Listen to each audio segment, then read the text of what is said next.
I'm Olivia Westbrook, though the family rarely acknowledged that name anymore. To them, I was just poor Richard's daughter, the cautionary tale whispered about between sips of aged scotch and bites of overcooked prime rib.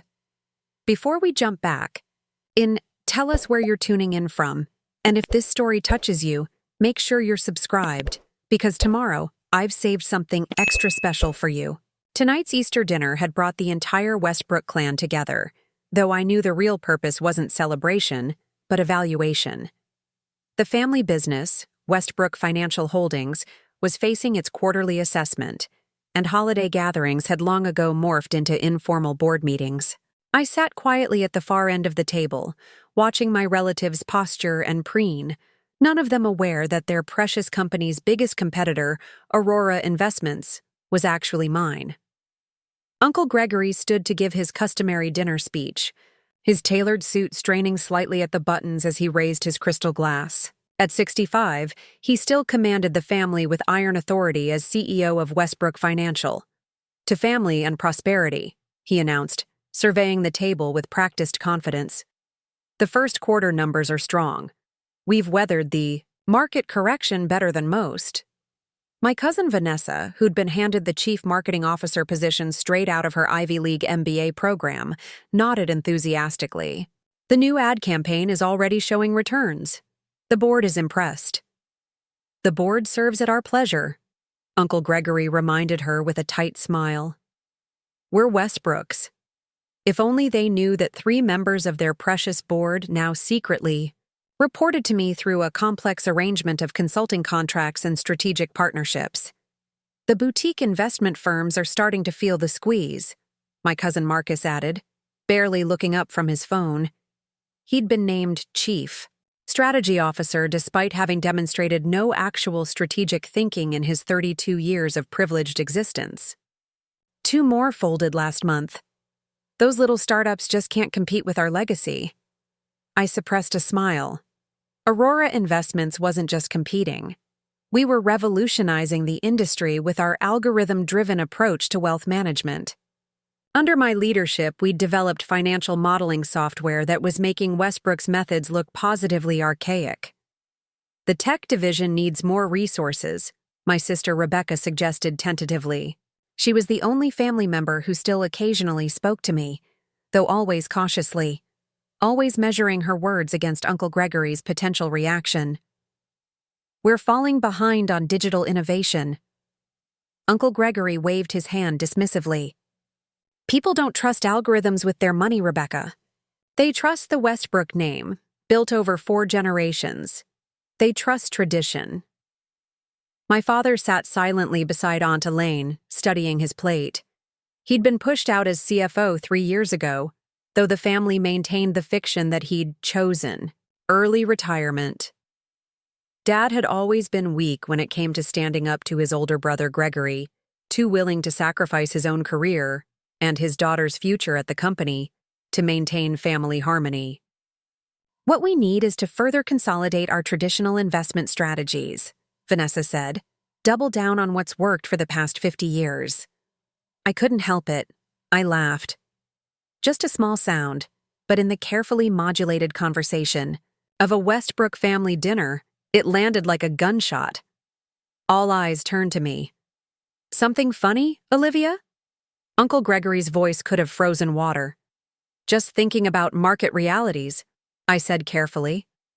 "Market realities," Marcus repeated, with a smirk. From the woman who turned down a perfectly good position in client relations to play entrepreneur. 5 years ago, I'd refused the role clearly designed to keep me occupied but powerless within Westbrook Financial. Instead, I'd used my inheritance from my grandmother, the only family member who had believed in me, to start Aurora Investments. We focused on algorithmic trading, digital-first client experiences, and democratizing wealth management for a new generation of investors. "Aurora has been performing well," I offered mildly. Marcus laughed. "That little robo-advisor shop? I'm sure the 20-somethings with their $500 accounts are very impressed, Olivia." If only he knew that Aurora now managed over $4.2 billion in assets, that we'd been quietly acquiring the boutique firms he thought were folding, integrating their talent and clients into our ecosystem, that our headquarters occupied the top 5 floors of the Meridian Tower downtown, while Westbrook Financial still operated from the building my grandfather had purchased in 1978. Olivia has made some interesting choices, my father ventured, weakly. Even now, he couldn't quite bring himself to openly defend me. Choices, Uncle Gregory snorted. Richard, your daughter plays at business while the rest of us maintain a financial empire. When will you accept that she's brought nothing of value to this family? The word hung in the air. Nothing of value. How many times had I heard some version of this assessment over the years? When I'd questioned their outdated investment models, when I'd pushed for digital transformation, when I'd presented research showing how younger investors were moving away from traditional financial advisors. I think we should consider Olivia's perspective, Rebecca said, surprising me with even this mild support. Aurora does seem to be growing, Aunt Elaine sighed dramatically. Can we please return to discussing actual business? My souffle will be served in 10 minutes. I checked my watch discreetly. In exactly 17 minutes, the financial news would break. Aurora Investments had just acquired Pinnacle Systems, the financial software company that Westbrook Financial relied on for all its back-office operations. The family would learn that their technological infrastructure was now controlled by the cousin they'd dismissed for years. Your tech division isn't just falling behind, I said, earning glares from around the table. It's functionally obsolete. Your client acquisition costs are 3 times industry standard. Your retention rates among clients under 50 are abysmal. How dare you? Uncle Gregory's face flushed red. I've run this company using the same principles your grandfather established. We don't need your Silicon Valley nonsense. I thought about my grandfather, who had built Westbrook Financial through innovation and foresight, qualities the family now rejected in the name of tradition and status. Those principles are exactly why you're failing, I replied calmly. The market has evolved. Client expectations have changed, but Westbrook is stuck in 1995 because you're too proud to adapt. Enough! Uncle Gregory slammed his hand on the table, making the crystal water glasses jump. You lost the right to criticize this family's business when you walked away from it. You've brought nothing of value to the Westbrook name. Just then, my phone buzzed in my handbag, a notification that would change everything. I glanced toward the dining room entrance, where my 17-year-old son Ethan had just appeared, iPad in hand, his expression a mixture of excitement and nervousness. Mom, he said, his voice breaking the tension. It's time. The Westbrook family's holiday dinners hadn't changed in decades. The same oversized cherry wood dining table dominated Aunt Elaine's formal dining room, surrounded by high-backed chairs that had witnessed years of holiday toasts, thinly veiled insults, and family power plays. The walls were adorned with Westbrook family portraits spanning generations, carefully staged photographs showcasing business successes, graduations from prestigious universities, and strategic marriages. I noticed I wasn't in any of them. Preparing and narrating this story took us a lot of time, so if you are enjoying it, subscribe to our channel. It means a lot to us. Now back to the story. Uncle Gregory's eyes narrowed as he looked at my son standing in the doorway. Ethan had my grandmother's sharp intelligence in his eyes and none of the Westbrook arrogance in his posture. At 17, he was already more perceptive about business than most of my MBA-wielding cousins. Who let a teenager into the dining room? Aunt Elaine asked, her voice dripping with disapproval. Olivia, really, you know children aren't welcome at the adult table until they've finished college. I smiled at my son encouragingly. Ethan has something relevant to share. I'm sure whatever video game achievement he's unlocked can wait until after dinner, Marcus said with a dismissive laugh. Ethan stepped forward, unfazed. He'd grown up watching me build Aurora from nothing, had seen the late nights and early mornings, had listened to me rehearse pitches to investors when he was supposed to be sleeping. My son knew exactly who these people were and what they thought of us. Actually, I just received a notification from the Bloomberg Terminal app, Ethan said, his voice steady despite 6 pairs of Westbrook eyes trained on him. There's breaking. Financial news I thought might interest everyone. Uncle Gregory sighed dramatically. Young man, I've been receiving Bloomberg alerts since before you were born.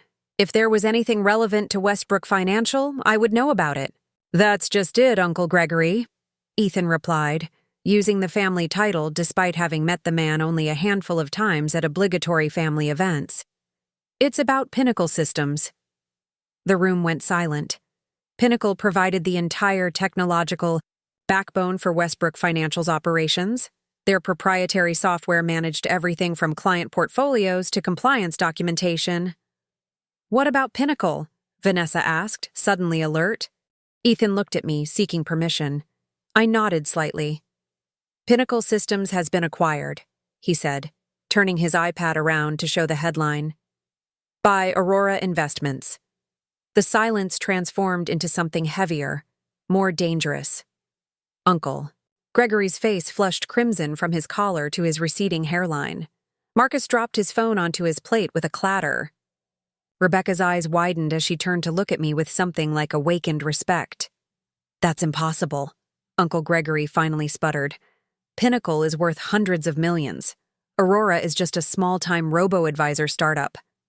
I reached into my handbag and removed a slim folder embossed with Aurora's logo, a rising sun breaking through clouds. Aurora Investment Group manages over $4 billion in assets across 6 specialized funds. We've acquired 11 boutique investment firms in the past 18 months. And as of 20 minutes ago, we own Pinnacle Systems and all its proprietary technology. I slid the folder across the table toward Uncle Gregory. Inside was a press release detailing the acquisition, along with Aurora's most recent quarterly report showing our explosive growth and market position. This is absurd. Marcus grabbed the folder before his father could reach it. These numbers must be fabricated. There's no way you built something this size without us knowing about it. You weren't paying attention, I replied calmly. You were too busy mocking my little startup to notice that we were revolutionizing wealth management, while Westbrook was clinging to outdated models and legacy technology. Vanessa, always quicker to assess changing power dynamics than her brother, leaned forward. If this is true, you now control the software that runs our entire operation. Yes, I confirmed. Including all client management systems, compliance protocols, and trading platforms. Uncle Gregory slammed his hand on the table again, making the dessert forks jump. This is some kind of elaborate deception. Aurora can't possibly have the capital for an acquisition of this magnitude. We've had 4 rounds of venture funding, I explained. The most recent at a $6.2 billion valuation. Our algorithmic trading strategies outperform traditional management by an average of 6.4% annually. Turns out investors are quite interested in superior returns. You manipulated the market, Uncle Gregory accused, grasping for any explanation other than my success. There must be something illegal about this. My father, who had been silent until now, slowly looked up from his plate. Greg, I think we need to consider the possibility that Olivia has actually built something significant here. Something significant? Uncle Gregory's voice rose dangerously. Richard, your daughter has just claimed to control our entire technological infrastructure. If she's not lying, she's threatening this family. I'm not threatening anyone, I corrected him. I'm informing you of a business transaction that affects Westbrook Financial's operations, as a courtesy to family. Aunt Elaine, who had been uncharacteristically quiet, suddenly looked alarmed. The souffle, she murmured, rising quickly and hurrying toward the kitchen. No one else moved. The family hierarchy, stable for decades, was visibly fracturing as each member recalculated their position in light of this revelation. So what happens now? Rebecca asked, the only one brave enough to voice the question. Will you terminate Westbrook's access to Pinnacle's systems? That would be within my rights as the new owner, I acknowledged. Your current contract expires in 60 days.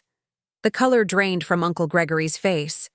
Without Pinnacle's systems, Westbrook Financial would be operationally crippled. Transferring decades of client data to a new platform would take months, possibly years. The regulatory issues alone would be nightmarish. You would destroy your own family's company? Marcus asked incredulously. After all we've done for you? I laughed then, unable to contain it. What exactly have you done for me, Marcus? Called me worthless? Mocked my business? Dismissed my expertise? When exactly did any of you offer me support or respect? You were offered a position with the company, Uncle Gregory countered, finding his voice again. A good position that would have prepared you for greater responsibility. I was offered a dead-end role with no authority, I corrected him. A place to keep me quiet and contained while the real family members ran things. You never saw me as worthy of actual responsibility. That's not fair, Vanessa protested weakly, isn't it? Ethan spoke up again, his young voice cutting through the tension. My mother graduated top of her class at Wharton. She worked at Goldman Sachs for 3 years before coming to Westbrook. She developed a predictive algorithm for market corrections. That would have saved the company millions during the last downturn, if anyone had bothered to review it. I felt a surge of pride hearing my son defend me, though I hadn't known he was aware of that particular rejection. He must have been listening more carefully all these years than I'd realized. Aunt Elaine returned, flustered and empty-handed. The soufflé collapsed, she announced to no one in particular, then resumed her seat. I need to call the board, Uncle Gregory declared, reaching for his phone. By all means, I gestured magnanimously. Though you should know that 3 of your board members consulted for Aurora on this acquisition. They're quite familiar with the situation. This revelation caused another shocked silence. The carefully constructed walls of the Westbrook empire were crumbling before their eyes, and the cousin they had dismissed as worthless held the demolition controls. What do you want? Uncle Gregory finally asked, his voice subdued for the first time in my memory. A seat on our board? Control of the tech division? Name your price. I exchanged a glance with Ethan, who gave me a slight smile of encouragement. This moment, watching Uncle Gregory negotiate from a position of weakness, was one I had imagined for years. Yet now that it had arrived, I felt a strange sense of calm rather than triumph. I'll be sending over a detailed proposal tomorrow, I said, rising from my seat. Ethan and I should be going now. That's it? Marcus looked bewildered. You drop this bomb and then just leave? I've done what I came to do, I replied, gathering my handbag. The rest can happen through proper business channels. I'm sure you understand. After all, you're the ones who always insisted on separating family from business. As Ethan and I walked toward the door, Rebecca hurried after us. Olivia, wait, she said, her voice low. I had no idea Aurora had grown so substantial. Why didn't you tell me? I looked at my sister, the only family member who had occasionally shown me kindness, though never enough to risk Uncle Gregory's disapproval. Would you have believed me if I had? She had the grace to look embarrassed. I should have paid more attention. Yes, I agreed simply. You should have. As we stepped out into the cool evening air, Ethan gave my arm a gentle squeeze. You did it, Mom. After all these years, you finally showed them. I smiled at my son, thinking of all the nights he'd seen. Me working until dawn, all the weekends spent building Aurora while his cousins enjoyed the privilege of the Westbrook name. We did it, I corrected him. And tomorrow we'll decide exactly what we want to do with Westbrook Financial. The drive back to my penthouse was quiet, both Ethan and I processing the evening's events. The lights of the city sparkled below as we climbed the winding road to Crescent Heights, where I'd purchased the top floor unit 3 years ago.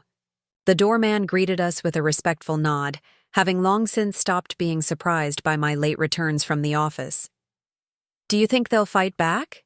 Ethan asked, as the elevator ascended to the 43rd floor. He'd grown up so fast, sometimes. I forgot he was still a teenager with all the idealism and uncertainty that entailed. "They'll try," I replied, slipping off my heels the moment we entered the apartment. "Uncle Gregory has too much pride to surrender without some kind of resistance."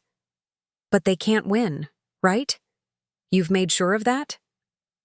There was a hint of worry in his voice that reminded me of the little boy who used to fear monsters under his bed. I smiled reassuringly. "We've planned for every contingency. Aurora's position is secure." The truth was more complicated, of course. Business battles were rarely clean or definitive. The Westbrooks had generations of connections and favors to call in, but the fundamental reality remained. Their company now depended on technology I controlled. It was an advantage even Uncle Gregory's country club network couldn't overcome. My phone buzzed with an incoming text from Rebecca. "We need to talk. Privately. Tomorrow?" I showed the message to Ethan, who raised his eyebrows. "Do you trust her?" "Not entirely," I admitted. "But she's the most reasonable one in the family. It might be worth hearing what she has to say." I texted back, "Coffee at Lumiere, 10 a.m. Choosing." A public location rather than my office was deliberate. Rebecca didn't yet deserve access to Aurora's headquarters, and I wasn't about to meet on Westbrook territory. "You should get some sleep," I told Ethan, noticing the fatigue in his eyes despite his excitement. "You still have school tomorrow," he grinned. "After bringing down the mighty Westbrooks? Seems anticlimactic." "We haven't brought them down," I corrected gently.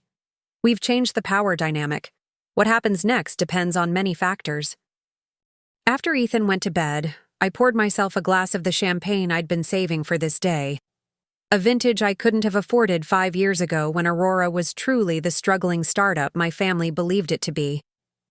I stepped onto the balcony, watching the city below and reflecting on the journey that had brought me here. The first year after leaving Westbrook Financial had been the hardest. I'd used my inheritance from grandmother Eleanor, the disruptive Westbrook who had scandalized the family by marrying for love rather than status, to rent a small office and hire 2 brilliant but overlooked developers. We'd worked 18-hour days developing the algorithm that would become Aurora's foundation. Investors had been skeptical at first. A woman from a traditional finance background pitching algorithmic trading wasn't what venture capitalists expected. I'd been turned down 27 times before securing our first round of funding. Each rejection strengthened my resolve, much like each dismissive comment from Uncle Gregory had fueled my determination to succeed. The breakthrough came when our algorithm predicted a market correction 3 weeks before it happened. Suddenly, investors were calling us. Within 6 months, we had expanded to a team of 15. By the end of the second year, we were managing $250 million in assets. The family remained oblivious, exactly as I had planned.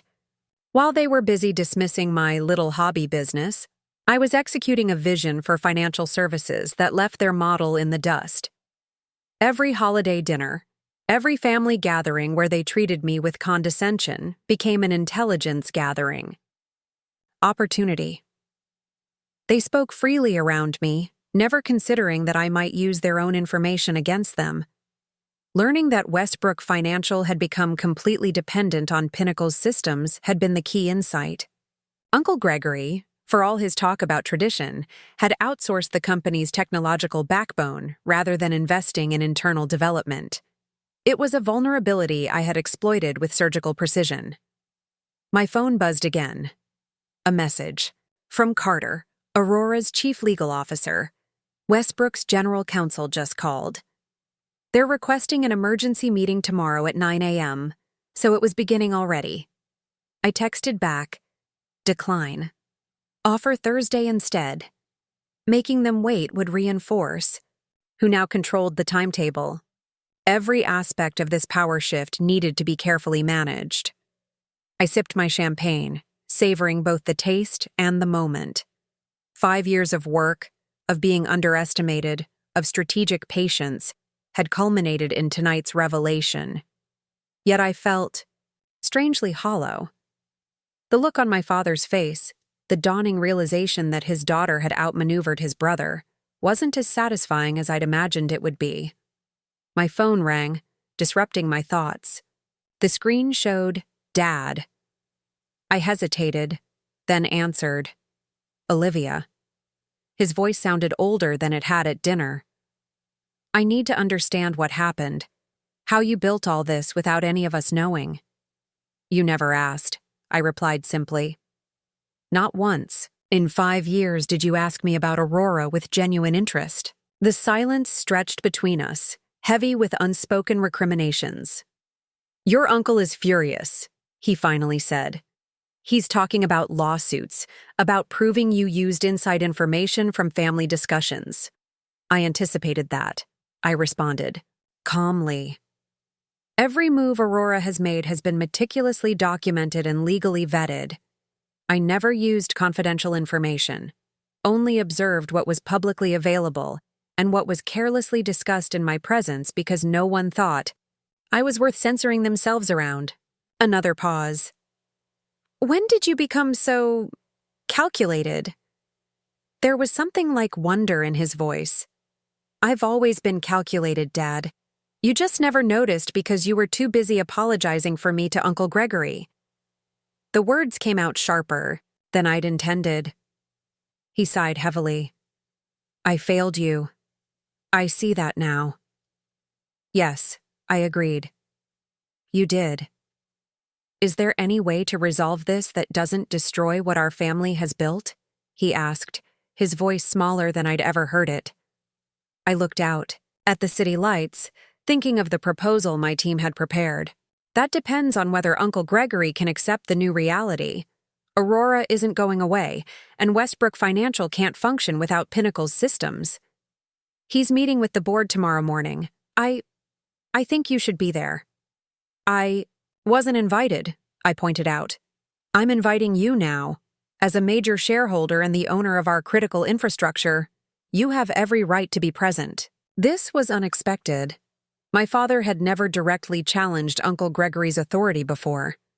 Perhaps the power shift was affecting family dynamics even faster than I'd anticipated.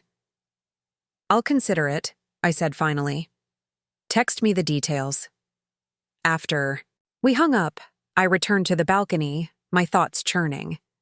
Attending the board meeting would accelerate the confrontation, potentially before I had fully consolidated Aurora's position. Yet it would also prevent Uncle Gregory from controlling the narrative with the board. My original plan had been to let the Westbrooks stew for a few days, let the reality of their vulnerability sink in before presenting my terms. But plans could be adjusted. Perhaps there was an advantage to striking while they were still reeling from tonight's revelation. I glanced at my watch, nearly midnight. I sent a message to my executive team. Emergency strategy meeting, 7 a.m. tomorrow. Westbrook situation accelerating. Then, I called Carter back directly. Change of plans, I told him when he answered. Accept the 9 a.m. meeting, but we'll hold it at our offices, and prepare the A package for presentation. The full acquisition plan? He asked, surprise evident in his voice. I thought we were going to start with the technology licensing agreement. We were, I acknowledged, but I think they're more vulnerable than we anticipated. It's time to be bold. After we hung up, I finished my champagne and went inside. The two family photos I kept on my bookshelf caught my eye. Pictures of Ethan growing up. A few with me, none with the Westbrooks. I had built my own life, my own success, separate from their dynasty. Tomorrow, I would determine whether that dynasty would continue under new leadership or be dismantled entirely. The worthless daughter was about to decide the fate of the family that had dismissed her. As I prepared for bed, my phone buzzed one last time. A message from an unknown number. Congratulations on Pinnacle. Impressive move. We should talk. Eleanor. Westbrook. I stared at the text in shock. Eleanor Westbrook, my cousin twice removed. the black sheep who had disappeared from family events a decade ago after a legendary argument with Uncle Gregory.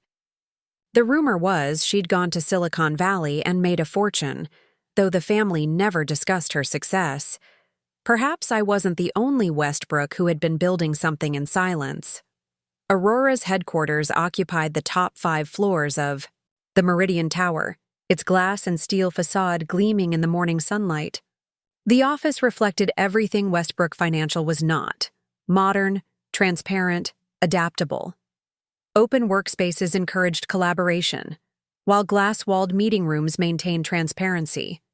Even the executive offices had glass walls, a deliberate contrast to Uncle Gregory's mahogany-paneled sanctuary where he made decisions hidden from view. I arrived at 6:45 a.m., 15 minutes before the emergency executive meeting.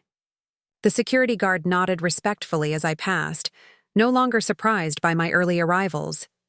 5 years of 18-hour days had established my reputation. "Good morning, Ms. Westbrook," my assistant Zoe greeted me, already at her desk with a steaming cup of coffee waiting for me. "Your team is gathering in the Sky Room, and there's been another call from Westbrook Financial's general counsel." "Thank you, Zoe," I replied, taking the coffee. "Any response from Eleanor Westbrook?" "Nothing yet. I've verified the number is registered to an E. Westbrook with a California area code." I nodded. "Let me know immediately if she reaches out again." The Sky Room, our primary conference space on the 43rd floor, offered panoramic views of the city. Through the floor-to-ceiling windows, I could see the old Westbrook Financial building in the distance, a relic of 1970s architecture that my grandfather had once considered the height of corporate prestige. My executive team was already assembled. 5 brilliant minds who had believed in Aurora from its earliest days. Carter Chen, no relation, our chief legal officer, was reviewing documents with intense focus. Meera Patel, our chief technology officer who had led the technical assessment of Pinnacle Systems, was illustrating something on a tablet to Ryan. Okafor, our chief financial officer. Diana Lopez, our chief marketing officer, was engaged in conversation with James Wilson, our chief operating officer. They fell silent as I entered, all eyes turning to me with a mixture of respect and curiosity. "Good morning," I began, taking my place at the head of the table. "Thank you for coming in early. As you know, last night I informed my family of our acquisition of Pinnacle Systems. Their reaction was predictable." "Let me guess," Diana said, with a knowing smile. "Complete disbelief followed by accusations of treachery?" "Precisely," I confirmed. "And now they're scrambling. There's an emergency board meeting at 9 a.m. which I've been invited to attend." Carter raised an eyebrow. "That's unexpected. Who extended the invitation?" "My father. I believe he's trying to position himself as a mediator." "Can he be trusted?" Ryan asked bluntly. I considered the question. "My father is fundamentally conflict-averse. He wants a resolution that minimizes family drama, regardless of business consequences. His loyalty ultimately lies with family harmony, not with me specifically." "So we proceed with caution," James concluded. "What's our strategy for the meeting?" I gestured to the wall screen where Zoe had uploaded our presentation. "We're accelerating our timeline. Instead of starting with the technology licensing agreement, we're presenting the full acquisition proposal." Meera whistled softly. "Bold move. You think they're vulnerable enough for a complete takeover?" "I do," I confirmed. "Last night made it clear that they're more dependent on Pinnacle than even we realized." Uncle Gregory's reaction suggested genuine panic, not just anger. "The A package is ready," Carter said, sliding a folder across the table. "All the legal frameworks are in place. But I should warn you, a hostile takeover of a family company comes with unique challenges. Emotion tends to override rational business decisions. The Westbrooks stopped being my family in any meaningful sense years ago," I replied, keeping my voice steady. "This is business, nothing more." Only Diana, who had known me the longest, gave me a look that suggested she didn't. Quite believe me. What about your son? She asked quietly. Have you considered how this might affect his relationship with the extended family? The question caught me off guard. Ethan had never been close to the Westbrooks. They had made little effort with him, seeing him primarily as evidence of my failings. I'd been 22 and unmarried when he was born, another disappointment in the family's eyes. Ethan understands what we're doing and why, I said finally. He's witnessed their treatment of me for years.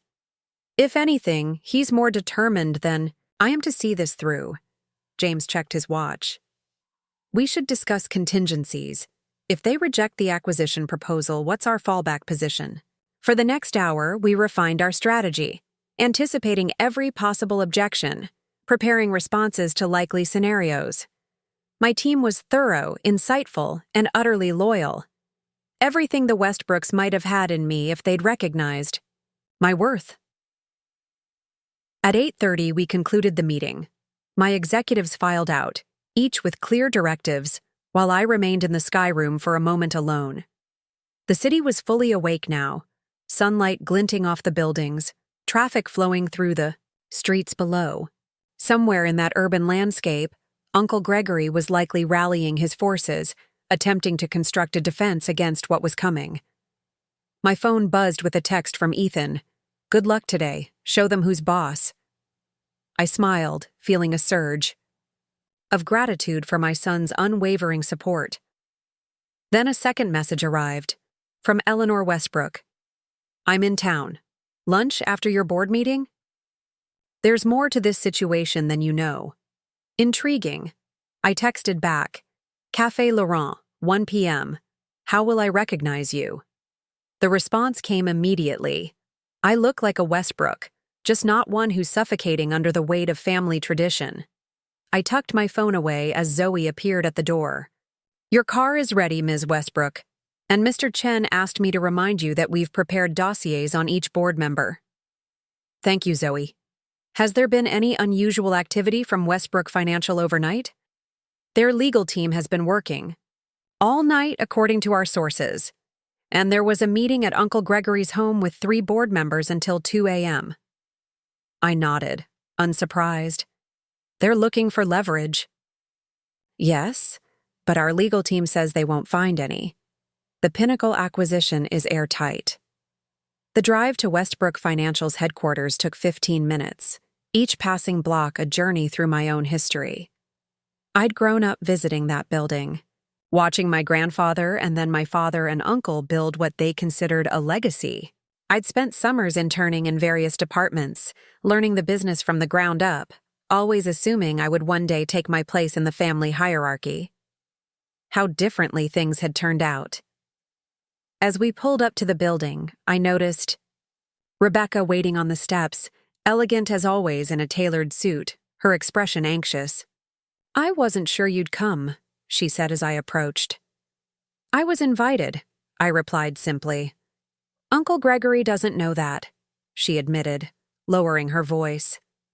Dad called the meeting, claiming it was the board's request. Uncle Gregory only found out you were coming 10 minutes ago. Interesting. My father was being more assertive than I'd anticipated. How did he take it? He threw his coffee mug against the wall, Rebecca said, a hint of satisfaction in her voice. Vanessa is trying to calm him down, and Marcus hasn't even arrived yet. Apparently, he was up all night trying to find legal precedents to challenge the Pinnacle acquisition. We walked through the lobby, where employees stared openly as we passed. News of last night's revelation had clearly spread.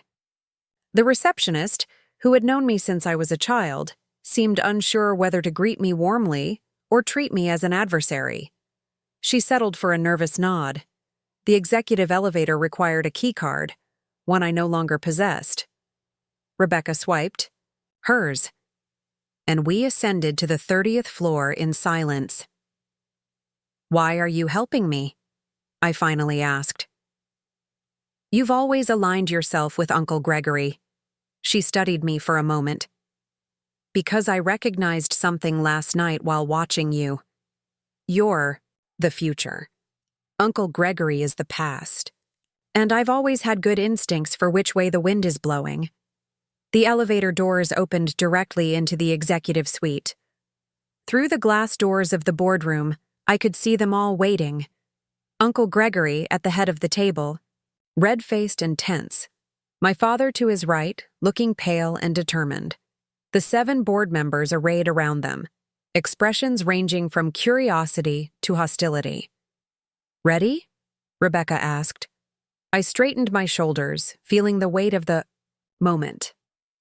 5 years of work, of planning, of being underestimated, had led to this confrontation. "I've been ready for years," I replied as we walked toward the boardroom, every eye turning to watch our approach.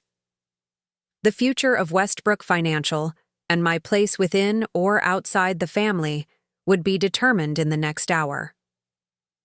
The worthless daughter was about to show them exactly what she was worth.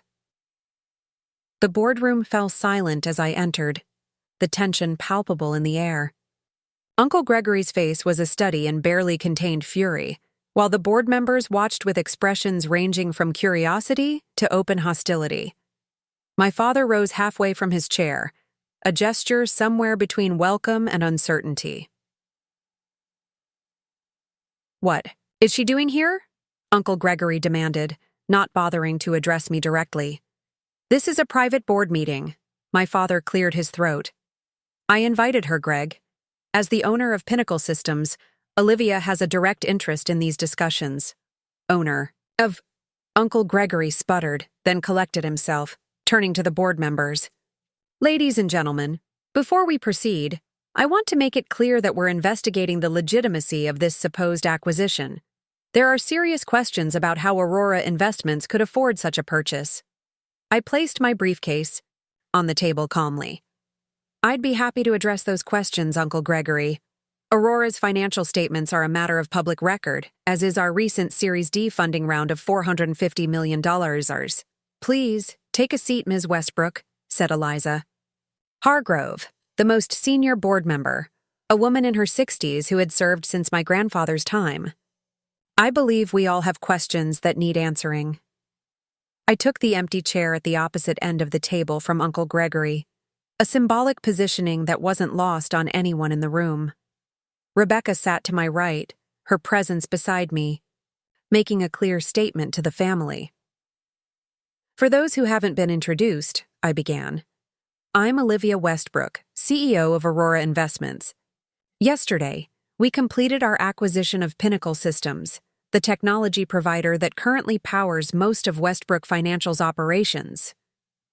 "This is absurd," Marcus burst in from the doorway, arriving late and disheveled, clutching a stack of papers. "I've been researching all night.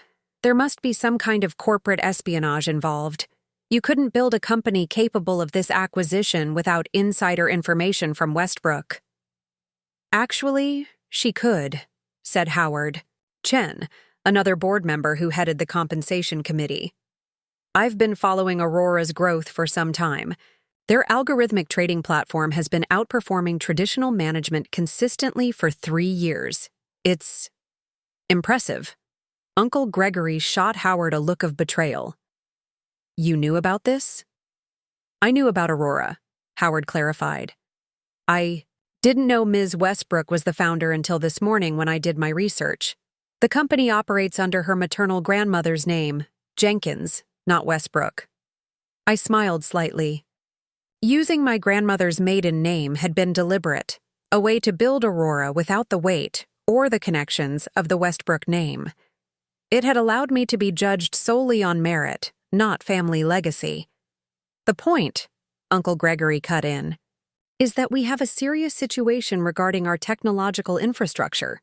Pinnacle Systems operates our entire client management system, our trading platforms, our compliance protocols. We need to discuss contingency plans immediately." "Before we discuss contingencies," I interjected smoothly, "perhaps we should address the fundamental question: what is Westbrook Financial's path forward in a rapidly changing financial landscape?" "Our path forward is the same as it has been for 4 generations," Uncle Gregory declared. excellence in wealth management through personal relationships and proven investment strategies. And how has that path been performing recently? Asked, opening my briefcase and distributing folders to each person at the table. These are the comparative performance metrics for Westbrook Financial versus industry benchmarks over the past 5 years. The board members opened the folders, their expressions growing more concerned as they reviewed the contents. These figures can't be accurate, Marcus protested. They're drawn directly from Westbrook's quarterly reports, I replied. As you can see, the company has consistently underperformed market benchmarks by an average of 3.2% annually. Client acquisition in the under 50 demographic is down 42% compared to 5 years ago, and the cost of maintaining legacy systems has increased 28% while delivering diminishing returns. We've been in business for over 70 years, Uncle Gregory countered. We've weathered market fluctuations before. This isn't a fluctuation, I corrected him. It's a fundamental shift in how financial services are delivered and consumed. Westbrook is still operating on a model designed for the 1980s, while the industry has moved on. Eliza Hargrove leaned forward. What exactly are you proposing, Ms. Westbrook? I nodded to Rebecca, who distributed a second set of folders marked with Aurora's logo. A complete acquisition of Westbrook Financial by Aurora Investments, I stated clearly. At a premium of 15% over current market valuation. The room erupted in exclamations and questions. Uncle Gregory slammed his hand on the table, his face purpling with rage. This is outrageous. The Westbrook family has controlled this company for generations.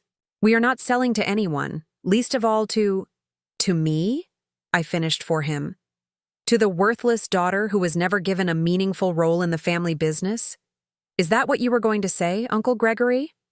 My father put a restraining hand on his brother's arm.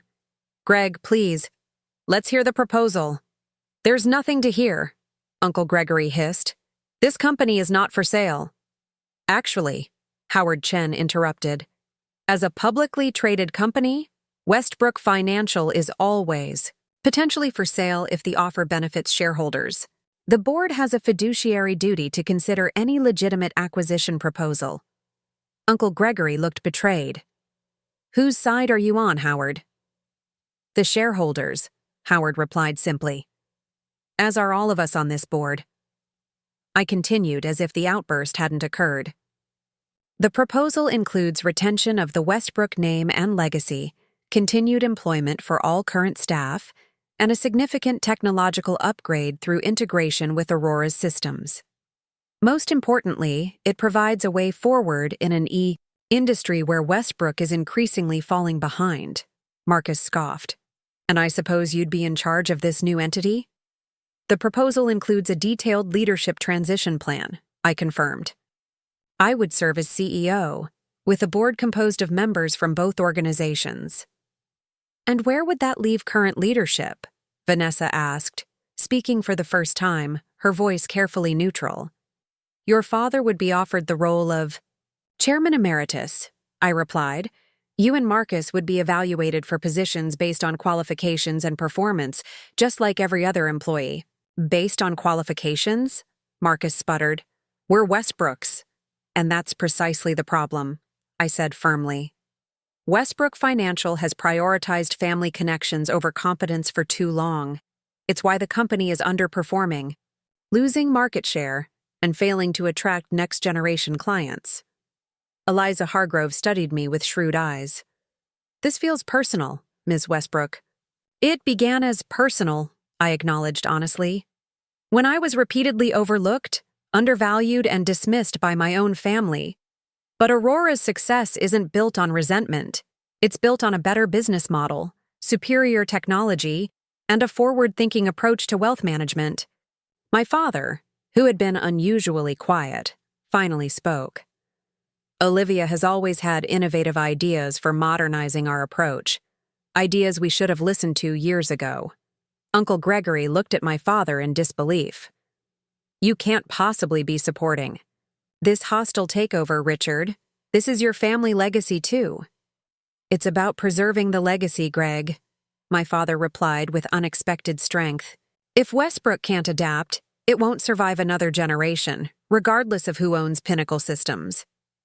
We need time to review this proposal properly, Eliza declared, taking control of the meeting with the authority of her position. The board will convene in private to discuss next steps. Uncle Gregory stood, his chair scraping loudly against the floor. This is a waste of time. Westbrook Financial is not for sale, especially not to her. He jabbed a finger in my direction. And if necessary, we'll develop new systems to replace Pinnacle. We don't need her or her company. That would take years and cost millions, Howard pointed out, during which time we'd continue losing market share and clients. Then we'll find another provider, Uncle Gregory insisted. Who would be subject to the same acquisition strategy? I pointed out calmly. Aurora has the resources to repeat this process with any replacement vendor you select. The realization of just how thoroughly I had outmaneuvered them settled over the room. Uncle Gregory looked momentarily lost, the certainty that had defined him all my life suddenly shaken. The board will deliberate, Eliza repeated firmly. Ms. Westbrook, thank you for your presentation. We'll be in touch regarding our decision. I gathered my materials and stood. Of course. Aurora's offer remains open for 14 days, after which we'll need to reassess based on market conditions. As I turned to leave, I caught my father's eye. There was something there I hadn't seen before, a mixture of regret and pride that made my carefully constructed professional demeanor waver. Momentarily. This isn't over, Uncle Gregory called after me as I reached the door. The Westbrook name stands for something in this city. You can't just buy that. I paused, turning back to face the table one last time.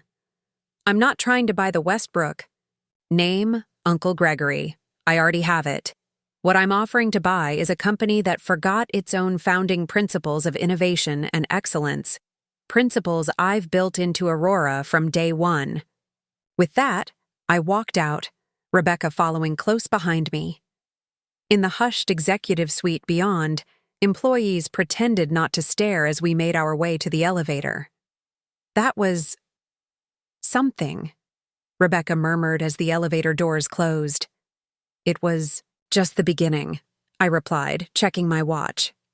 I had 2 hours before my meeting with Eleanor Westbrook, time to prepare for whatever new complications she might bring to an already complex situation. As the elevator descended, I felt oddly calm. The confrontation I had anticipated for years had finally happened, and I had remained in control throughout. Whether Westbrook Financial accepted my offer or not, I had achieved what I'd set out to do. I had forced them to see me, truly see me, for the first time. The worthless daughter had become the power broker they couldn't ignore. Café Laurent occupied the ground floor of a historic building downtown, its Art Deco interior and subdued lighting attracting a clientele that valued privacy and discretion. I arrived 15 minutes early, requesting a corner table with a view of the entrance. The maitre d', recognizing me from previous business, lunches, nodded knowingly. Of course, Ms. Westbrook, your usual table is available. I ordered sparkling water and reviewed my notes from the board meeting while I waited. My phone had been buzzing constantly. Messages from my executive team seeking updates, texts from Ethan checking in, and a surprisingly civil email from my father asking to meet privately tomorrow. At precisely 1 p.m., a woman entered the cafe, pausing in the entrance to scan the room. Even without the family resemblance, I would have known Eleanor Westbrook immediately. She carried herself with the same confidence I'd worked to cultivate, the bearing of someone who had fought for her place in the world rather than inheriting. She was perhaps 15 years older than me, with the characteristic Westbrook features, high cheekbones, strong jawline, and penetrating eyes. But her style was distinctly un-Westbrook. Where the family favored conservative business attire, Eleanor wore a tailored pantsuit in a bold emerald green, accessorized with statement jewelry that suggested both success and artistic sensibility. Our eyes met across the room, and she smiled. "Et avenue." genuine expression that reached her eyes, unlike the practiced social smiles I'd grown up observing at family functions. She approached with confident strides, extending her hand as she reached my table. "Olivia, thank you for meeting me. It's been a long time." I shook her hand, noting her firm grip. 20 years, I believe. I was 7 at grandfather's 70th birthday party. You argued with Uncle Gregory about technology investments and left early. Eleanor laughed as she took her seat. You have a good memory. That argument was the beginning of the end of my relationship with the family. Gregory called my interest in early internet companies a passing fad.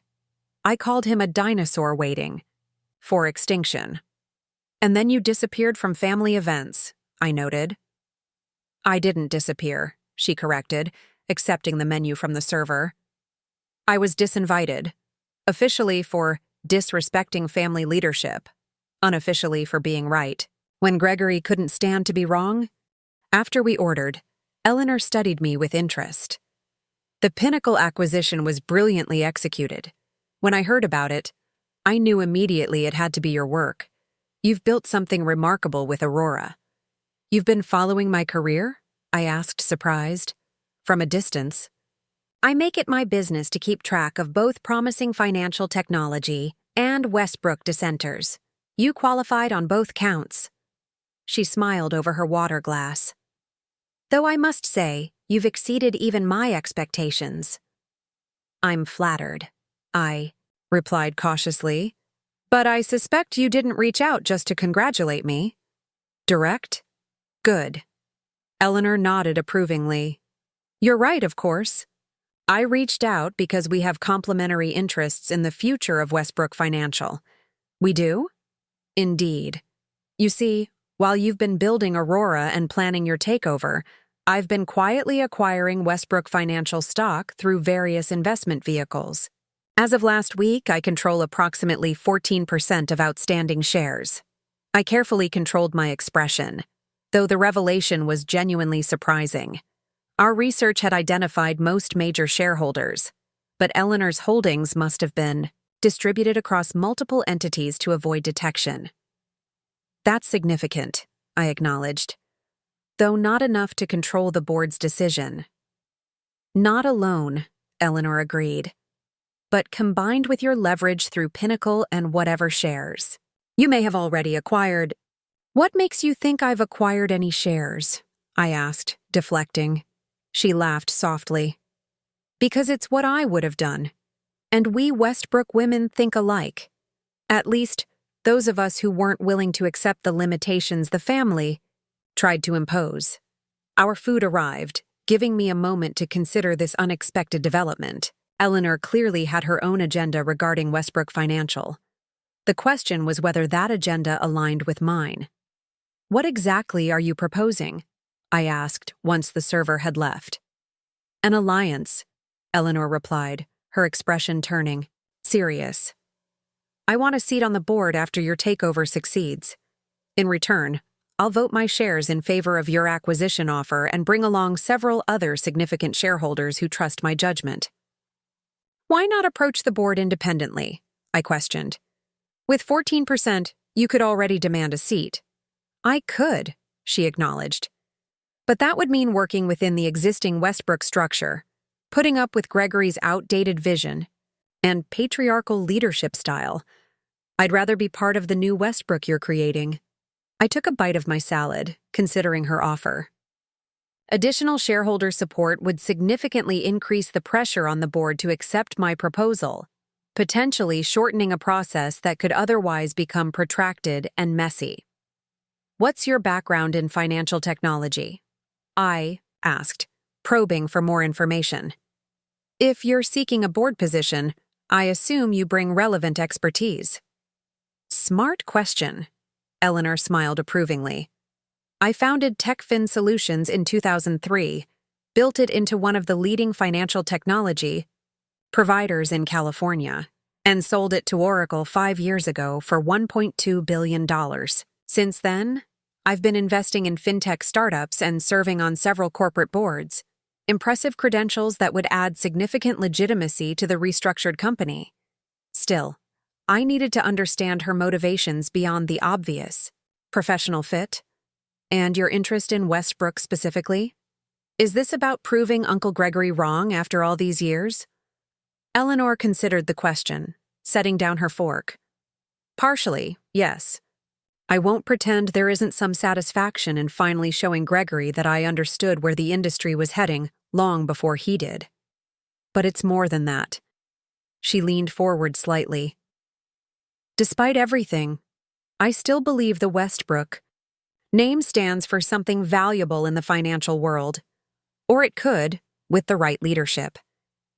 Your vision for Aurora aligns with what I always thought Westbrook should become. I'd like to help make that happen and be part of rebuilding the family legacy the right way. There would be conditions, I said, making a decision. Any board position would need to be based on merit and expertise, not just shareholding.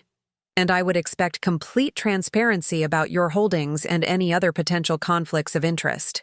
Of course, she agreed readily. I wouldn't want it any other way. Nepotism is what made Westbrook vulnerable in the first place. I nodded, then extended my hand across the table. In that case, I think we can work together, Eleanor. As we shook hands, my phone buzzed with a text from Carter. Urgent call from Westbrook Board. Eliza Hargrove requesting meeting at 3 p.m. today. Good news? Eleanor asked, noting my expression. Potentially, I replied. The board wants to meet this afternoon. That suggests they're taking the offer seriously, not just dismissing it outright as Uncle Gregory would prefer. Excellent, Eleanor smiled. Gregory has always underestimated the women in this family. It appears that tradition continues to cost him. Did you face the same dismissal I did? I asked, curious about the parallels in our experiences despite the years between us. Different era, same attitude, Eleanor confirmed. I was offered a position in client relations, despite my MBA and background in technology. When I suggested Westbrook should invest in developing proprietary financial software instead of licensing outdated systems, Gregory patted me on the head, literally, and said technology decisions should be left to those who understand the business. The story was so familiar it made me laugh despite myself. He told me that clients don't trust algorithms with their money, only the Westbrook name and tradition. And now an algorithm is outperforming his tradition-bound strategies, Eleanor noted with satisfaction. There's a certain poetry to it. As we finished our lunch, I found myself genuinely enjoying Eleanor's company. It was strange to discover family I could actually relate to after years of feeling like an alien among the Westbrooks. One last question, I said as we prepared to leave. Why now? You've clearly been accumulating Westbrook shares for some time. Why reach out to me at this particular moment? Eleanor's expression turned serious. Because Gregory is more desperate than you realize. My sources tell me he's exploring a potential merger with Lambert Financial to dilute outstanding shares and maintain control. If he succeeds, it could complicate your acquisition significantly. This was valuable intelligence. Indeed. Lambert Financial was a conservative, old money institution that would naturally align with Uncle Gregory's vision rather than mine. Thank you for the warning, I said sincerely. That information may prove crucial. That's what alliances are for, Eleanor replied with a smile. Besides, it's time for a new generation of Westbrook women to take control. The men have driven the family business long enough. As we parted outside the cafe, Eleanor with a promise to send her detailed holdings information within the hour, I called Carter immediately. We need to adjust our strategy for the 3 p.m. meeting, I told him without preamble. Uncle Gregory may be pursuing a defensive merger with Lambert, and we have a new ally, another Westbrook with significant shareholding. A family member supporting you? Carter sounded surprised. That complicates our narrative of the outsider taking on the establishment. It strengthens our position, I corrected him. And it means we need to accelerate our timeline. Prepare the enhanced offer package. We need to make it compelling. Enough that the board can't justify delaying for other options. As I walked back to my car, I felt a new sense of urgency mixed with determination. The next few hours would be critical in determining whether Aurora's acquisition of Westbrook would proceed smoothly or devolve into a protracted corporate battle. Either way, with Eleanor's support and the leverage of the Pinnacle acquisition, my position was stronger than ever. The family that had once called me worthless was about to discover exactly how much I was worth, and how much I could cost them if they continued to stand in my way. The Aurora headquarters conference room felt different this time as I prepared for the meeting with Westbrook's board representatives. My executive team arranged materials and displays with practiced efficiency, but there was a new energy in the air, a sense that everything was accelerating toward a decisive moment. Eliza Hargrove will be leading their delegation, Carter informed, me reviewing his notes, along with Howard Chen and 2 other board members. Notably, no family members were invited. An interesting choice, I observed. Uncle Gregory must be furious. According to our sources, he is, Diana confirmed, looking up from her tablet. There was apparently quite a scene after we left this morning. He demanded the board reject our offer outright, but Eliza insisted on proper due diligence. I smiled. Slightly. Eliza Hargrove had always been the most independent-minded of the board members, respected for her business acumen and unwillingness to be intimidated, even by a Westbrook. Her decision to meet without family members present suggested she was taking the proposal seriously as a business matter, not a family drama. Eleanor Westbrook's information just came through, Mira said, passing me a tablet. Her holdings are exactly as she stated, 14.2% through various investment vehicles, and she's included documentation of potential support from other shareholders representing another 8.7%. This was even better than I'd hoped. Combined with Aurora's quiet accumulation of 9.3% over the past 2 years, we now had potential control or influence over more than 32% of Westbrook Financial's shares. Not quite enough for outright control, but certainly enough to make the board take our offer very seriously. What about the Lambert merger rumor? I asked. Ryan pulled up a financial analysis on the main screen. It's in early stages, but there are indications of preliminary discussions. Lambert would be a logical defensive partner, similar business, philosophy, complementary client base, conservative management style, and they'd definitely keep Uncle Gregory in the leadership structure, I noted, which means continued resistance to technological modernization. James nodded. Exactly. A Lambert merger would essentially double down on Westbrook's current trajectory, prestigious but increasingly outdated. My phone buzzed with a text from Ethan. Just saw the news about Aurora acquiring Pinnacle. Now trending on financial sites. Share price jumping. You're officially famous, Mom. The news was spreading faster than I'd anticipated.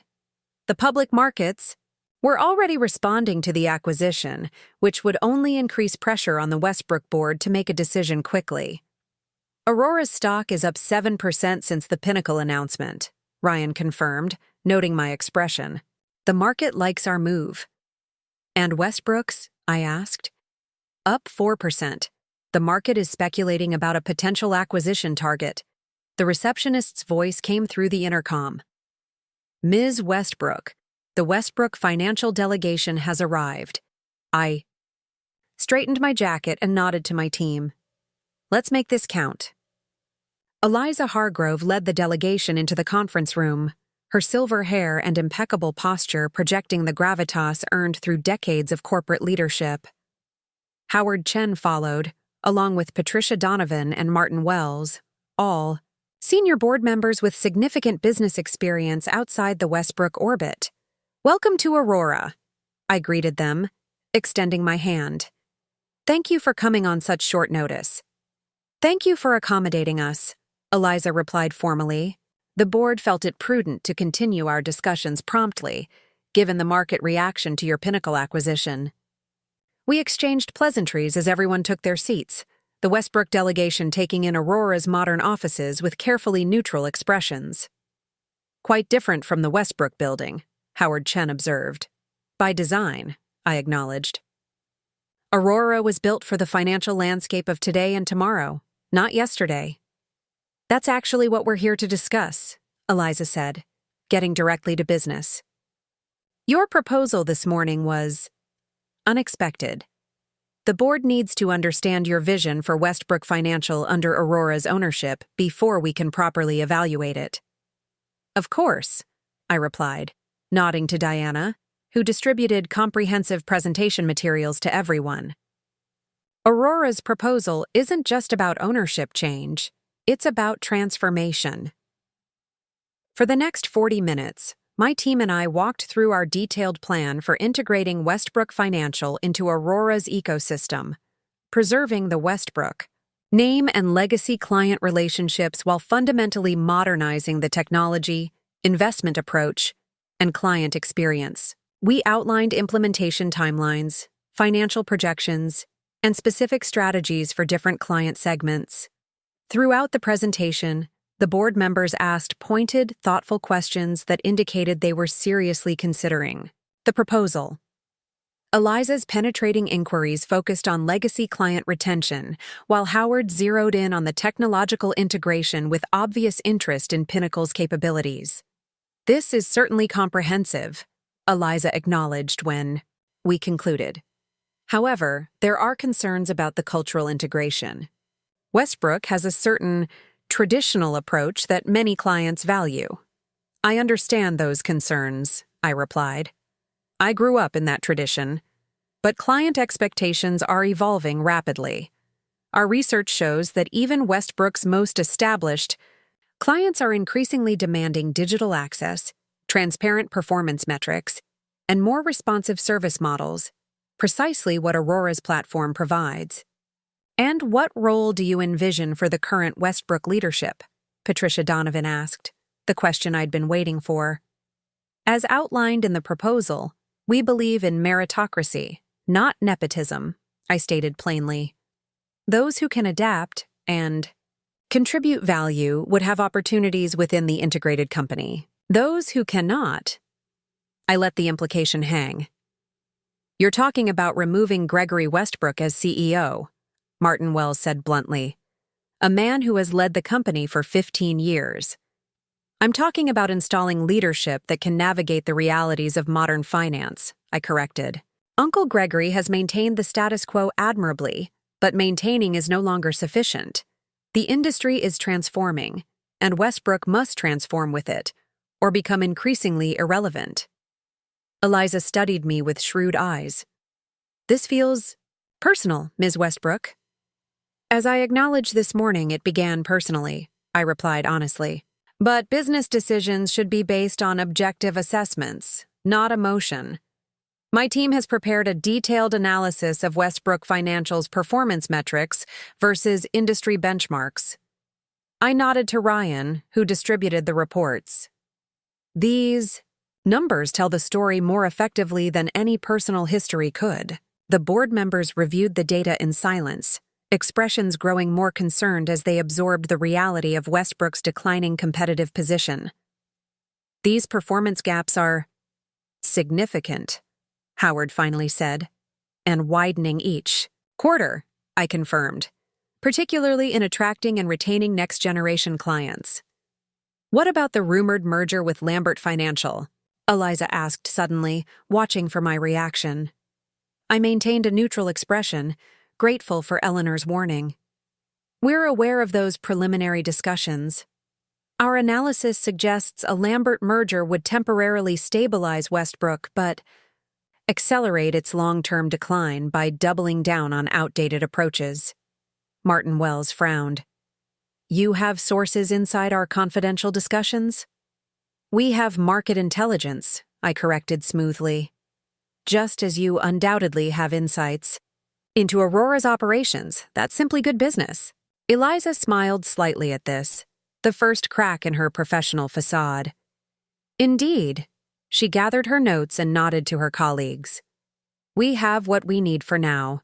The board will meet to discuss your proposal in detail. Before you go, I said, there's one additional factor to consider.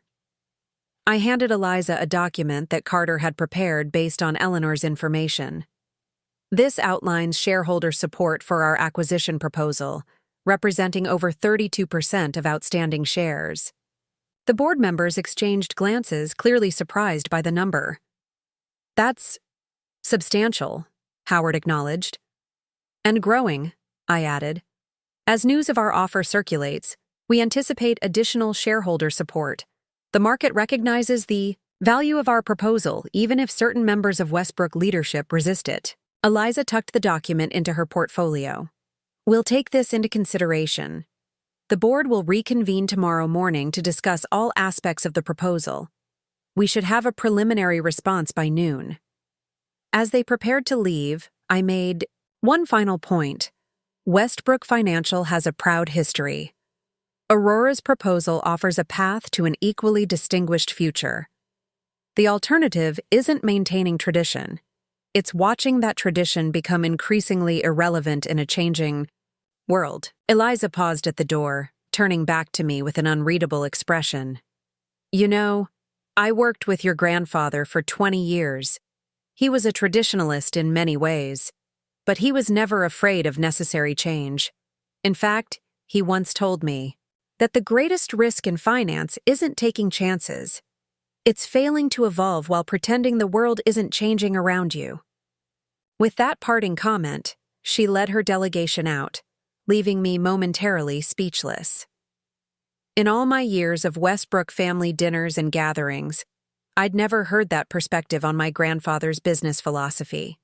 It had always been presented as unchanging tradition, not adaptive evolution. As the door closed behind them, my team erupted in analysis and speculation. But I found myself thinking about Eliza's words. Perhaps my grandfather would have recognized and valued what I was trying to do, not destroying his legacy, but ensuring it remained relevant and vital in a new era. My phone buzzed with a message from Eleanor. How did it go? I texted back. Better than expected. Board is taking it seriously. Decision by noon tomorrow. Her response came quickly. Excellent. Gregory just called an emergency family meeting tonight. He's panicking. I smiled at that, imagining Uncle Gregory trying to rally the family against me, but the decision was moving beyond his control now, into the hands of board members with fiduciary responsibilities to all shareholders, not just the Westbrook family. The worthless daughter had not only proven her value, she had shifted the entire power structure of the family legacy. By this time tomorrow, Westbrook Financial could be under new leadership. My leadership. Morning light streamed through the windows of my penthouse as I stood on the balcony, coffee in hand, watching the city come to life. In a few hours, the Westbrook Financial Board would deliver their decision on Aurora's acquisition proposal. After years of planning, months of strategic maneuvering, and days of intense negotiations, everything would be decided by noon. My phone buzzed with a text from Eleanor. Interesting development. Call me. I dialed immediately. Gregory showed up at my hotel last night, Eleanor said without preamble when she answered. Uncle Gregory came to see you. Personally. This was unexpected. Uncle Gregory's pride had always prevented him from engaging directly with family members who challenged his authority. Indeed, he was not his usual imperious self. He actually asked for my support in blocking the acquisition. And what did you tell him? I asked, curious how this confrontation had played out. I reminded him that 20 years ago, he called my interest in financial technology a passing fad and suggested I focus on more suitable areas for a Westbrook woman. Then I informed him that my shares would be voting in favor of your proposal. I smiled, imagining the scene. How did he take that? About as well as you'd expect, Eleanor replied dryly. But here's the interesting part. After his initial reaction, he made a counteroffer. He proposed creating a new technology division within Westbrook Financial and offering me leadership of it, with a seat on the board. He's desperate, I noted. Trying to split our alliance. Exactly. And it suggests something important. The board is leaning toward accepting your offer. Gregory wouldn't be making last-minute concessions otherwise. This was valuable intelligence. If Uncle Gregory was making desperate plays, it meant his internal sources on the board were telling him the vote wasn't going his way. After finishing my call with Eleanor, I dressed carefully for the day in a tailored navy suit. Powerful, but not ostentatious. Today would define not just my professional future, but the legacy of both Aurora and Westbrook. Whatever the board decided, I needed to project calm confidence. Ethan was already at the breakfast counter when I emerged from my bedroom, dressed for school, but clearly too excited to focus on normal teenage concerns. "Today's the big day," he said, looking up from his phone. Financial Twitter is blowing up with speculation about Aurora and Westbrook. I kissed the top of his head, something he'd started protesting as embarrassing in the past year, but today he allowed it without complaint. "Whatever happens," I told him, "I'm proud of what we've built. Aurora is a success regardless of whether we acquire Westbrook." "But you want this," he observed perceptively, "not just for business reasons." I considered the question as I poured myself more coffee. Part of me does want the validation of having the family that dismissed me acknowledge my success. But the business case is what truly matters. Westbrook has valuable client relationships and market position that complement Aurora's technological advantages. The combination makes sense. "You don't need their validation," Ethan said firmly. "You never did." I smiled at my son's loyalty. "You're right, but completing this acquisition would be deeply satisfying nonetheless." My phone rang. My father. I hesitated before answering. "Olivia," he began, his voice sounding strained. "I needed to speak with you before the board meeting." "I'm listening," I replied neutrally. "Gregory is not handling this well. He spent the night calling board members, making threats, promises, appeals to loyalty. I've never seen him like this. Are you calling to ask me to withdraw my offer?" I asked directly. "Because that's not going to happen." "No," he surprised me by saying.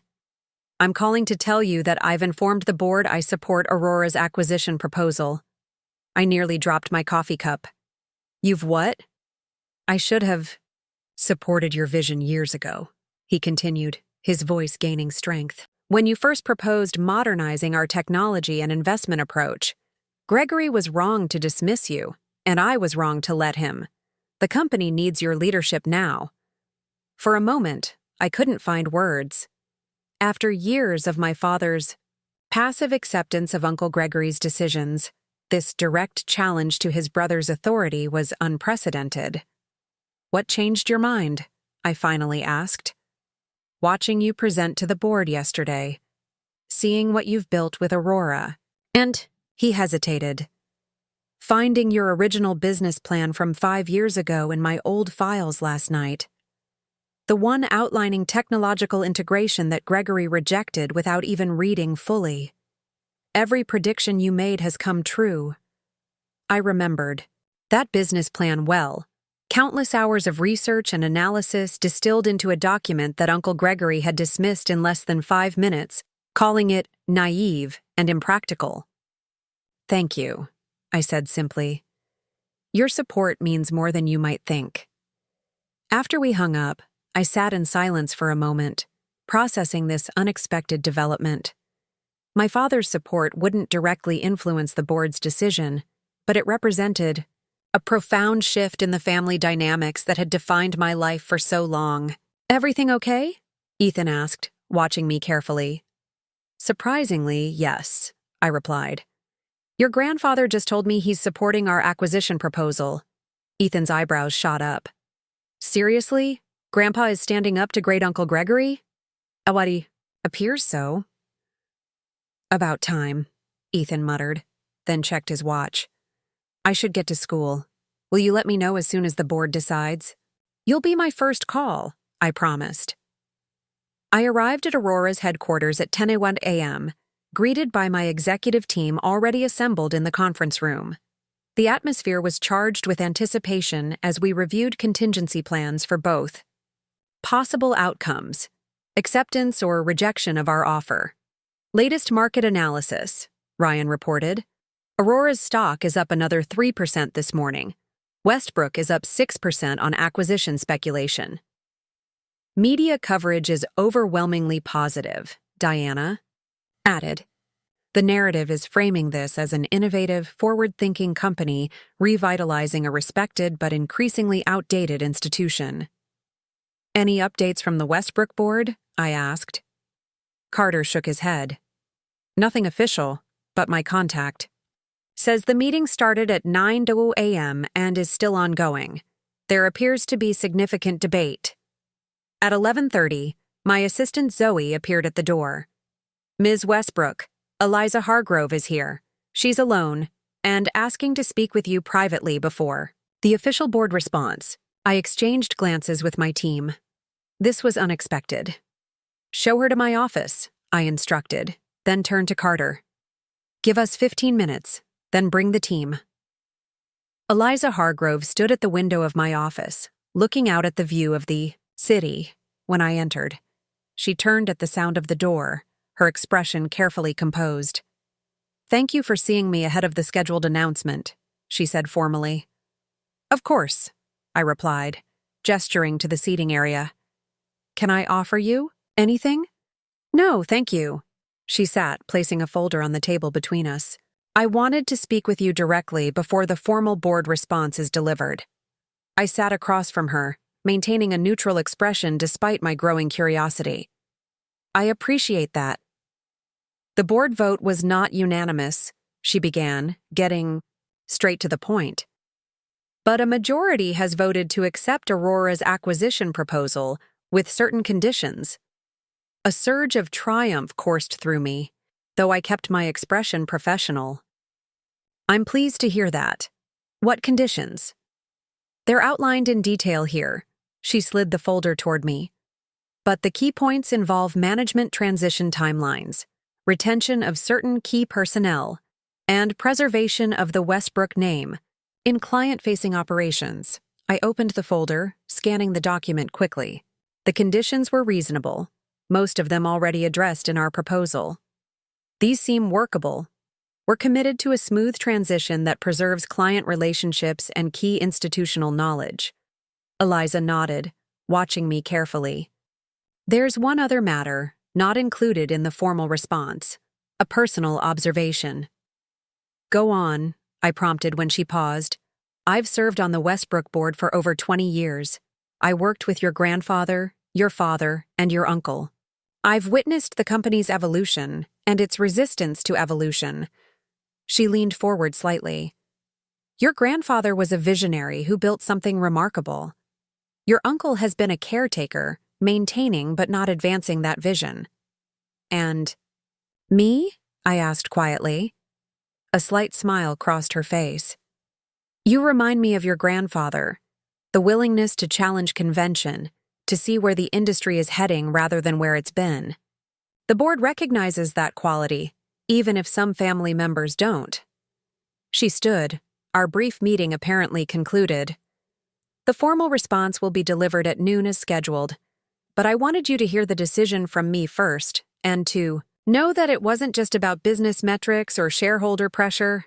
It was also about recognizing the right leadership for Westbrook's future.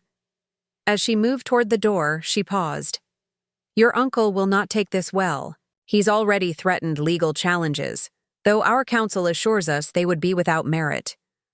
I expected as much, I acknowledged. One last thing, Eliza said, her hand on the doorknob.